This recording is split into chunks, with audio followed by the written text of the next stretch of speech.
तालियां। और एक बार दोस्तों फिर आपका स्वागत है। और दोस्तों हम ये कह रहे हैं आपसे कि एक तरफ तो इंसान कहता है कि ईश्वर की मर्जी के बगैर पत्ता भी, अल्लाह की मर्जी के बगैर पत्ता भी, इस बात में कितना दम है? तालियों से बता दो, दम है या नहीं है? और मैं आपसे कह रहा हूं कि जब हर इंसान ये मानता है कि ईश्वर की मर्जी के बगैर और अल्लाह की मर्जी के बगैर पत्ता भी नहीं हिलता, तो आप सेंटर में किसकी मर्जी से आ गए? अल्लाह की, ईश्वर की मर्जी से अगर आप आए तो फिर नाराजगी क्यों, गुस्सा क्यों? गुस्सा किससे आप? फिर घर वालों से। किससे गुस्सा है? और गुस्सा है हम सेंटर वालों से। मैं सच कह रहा हूं, झूठ कह रहा हूं ये बात? और भाई साहब एक और बताइए, एक तरफ तो आप कहते हैं कि ईश्वर की मर्जी के बगैर पत्ता नहीं हिलता है, अल्लाह की मर्जी के बगैर पत्ता नहीं हिलता है, तो आप यहाँ पे सेंटर में कैसे आ गए? जब इसमें भी अल्लाह की, ईश्वर की मर्जी है, तो फिर घर वालों से नाराजगी क्यों? कौन चाहता है कि आप ठीक हो जाएं? कौन चाहता है कि आप यहाँ रहें थोड़े दिन? इस बात को देखिए, थोड़ी जिंदगी मत जिए। एक तरफ तो आप कहते हैं कि ईश्वर की मर्जी के बगैर पत्ता नहीं हिलता, अल्लाह की मर्जी के बगैर पत्ता नहीं हिलता, और एक तरफ आप कहते हैं कि घर वालों को जाके छोड़ूंगा नहीं, उन्होंने मुझे सेंटर, मैं तो थोड़ा सा गांजा पी रहा था, मैं तो भाई साहब मैं तो पत्ते पी रहा था थोड़ी सी, मेरे को बताओ, मैं तो भाई साहब 100 रुपये की लाता हूँ, 10 दिन चलाता हूँ। क्या कह रहा है? सुबह उठता हूँ, सुबह जाग के अपने काम पे चला जाता हूँ 2 रोटियाँ लेके, और जब आता हूँ तो शाम को अपना 100 रुपये का गांजा लाता हूँ, वो भी रोज़ नहीं, घर में आके मैं तो रोज़ 400 रुपये देता हूँ। 400 रुपये देता हूँ, दूध ले आओ, सब्जी ले आओ, उनका सारा खर्चा उठाता हूँ, फिर भी देता हूँ। उन्होंने मेरे साथ कितनी नाइंसाफ़ी की है बताओ। मैं बेचारा एक तो मेरी वैसे ही किस्मत ख़राब है, ऊपर वाला मेरी सुन नहीं रहा है, मेरी पढ़ाई छूट गई, मेरी शादी भी नहीं हुई है अभी, मेरा काम भी नहीं है धंधा, और उल्टा ले दे के मुझे यहाँ मुझे अच्छा नहीं लग रहा, मेरा मन भी नहीं लग रहा है। अभी से अल्लाह की मर्जी मानूँ, भगवान की मर्जी मानूँ, या मुझे तकलीफ ही देना चाहता है? मैं चला गया बेचारेपन में। मैं कहाँ चला गया? मैं बेचारा नशे का, मैं बेचारा सेंटर का मारा, मैं बेचारा नशे का मारा, मैं बेचारा घर वालों का मारा, मैं बेचारा बीबी का मारा। मतलब सारे जहां के बेचारेपन मेरे अंदर घुस गए। परवीन, सारे जमाने का बेचारा कौन? मैं। सारे बोलिए, सारे जमाने का बेचारा कौन? राहुल।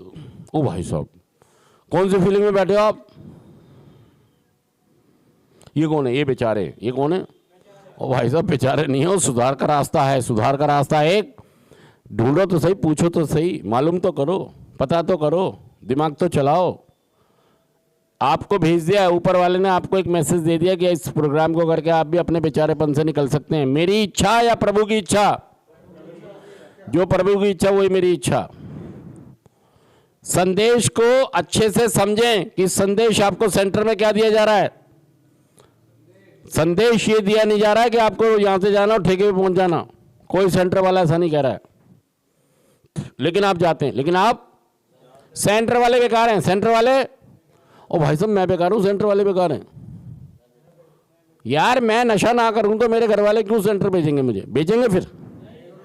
तो अपने में सुधार लाओ। अपना बेचारापन दूर करना चाहते हो तो प्रोग्राम की शुरुआत करें, सुधार करें अपने अंदर। अगर आप सुधार लाना चाहते हैं तो आपको काम करना होगा, आपको सुधार की खोज करनी होगी कि मेरा सुधार है कहां पर। बेचारेपन में रहोगे तो भाई साहब आप फिर बहुत उदासी, मायूसी, निराशाओं में जाके डिप्रेशन में चले जाओगे, और उसका फिर वहाँ से वापस आना आपके लिए, और नुकसान ही नुकसान होते चले जाएंगे, और फिर वहाँ से वापस आना। एक आदमी था जिसके मम्मी पापा थे, तो ये कह रहा था यार मेरे मम्मी पापा सब संभाल लेंगे, और मेरे देखते देखते वो सेंटर में आता रहा, जाता रहा, आता जाता रहा, मम्मी भी चली गई और पापा भी चले गए। अब ये कह रहा था अब मैं किसके लिए छोड़ूं, मेरे तो ना मम्मी है ना, अब जब मैं उनके सामने ठीक हुआ तो अब मैं क्यों ठीक हूँ? तो भाई साहब एक एडिक्ट अपने आप एक्सक्यूज़ निकाल लेता है, अपने तरीके निकाल लेता है, अपनी चीज़ों को निकाल लेता है, अपने फ़ायदे की चीज़ों को कहने लग जाता है कि मैं अब नशा क्यों छोड़ूं जब मेरे माँ बाप ही नहीं है। तो भाई साहब पहले उसने इसलिए नहीं छोड़ा कि माँ बाप ने राजा बनाया था, और बाद में इसलिए नहीं छोड़ा कि उसके पास कुछ बचा ही नहीं था। तो ऐसा ना हो, अभी आपके हालात अच्छे हैं। ये गाना बार बार मत गाओ, मेरे हालात ऐसे हैं मैं सेंटर रुक नहीं सकता, मेरे हालात ऐसे हैं नशा मैं छोड़ नहीं सकता। मेरे हम लोग नशा करते हैं, जितने भी लोग नशा करते हैं और जब उनको 1 साल हो जाता है तो उनका रिकवरी बर्थडे मनाया जाता है। रिकवरी बर्थडे मनाया जाता है मतलब हम केक काटते हैं और जैसे बच्चों के जन्मदिन मनाए जाते हैं ऐसे रिकवरी बर्थडे भी हम मनाते हैं, सेलिब्रेट करते हैं। तो जितने भी लोग अपना रिकवरी बर्थडे मनाते हैं, तो देखिए मैंने रिकवरी बर्थडे के लिए बहुत तपस्या की, बहुत मेहनत की। तो कितने दिन में आ जाना चाहिए रिकवरी बर्थडे आपका? लेकिन आ नहीं रहा ना, लोगों को 5-5, 6-6 साल, 10-10 साल से देख रहा हूँ मैं, यहीं बैठे बर्थडे आ नहीं रहा उनका। देखिए लोगों, जितने भी लोग बर्थडे मनाते हैं, जितने भी लोगों का रिकवरी बर्थडे आता है, तो ऐसा कोई भी व्यक्ति नहीं है जिसने तकलीफें, मुसीबतें, परेशानियां नहीं उठाई हैं।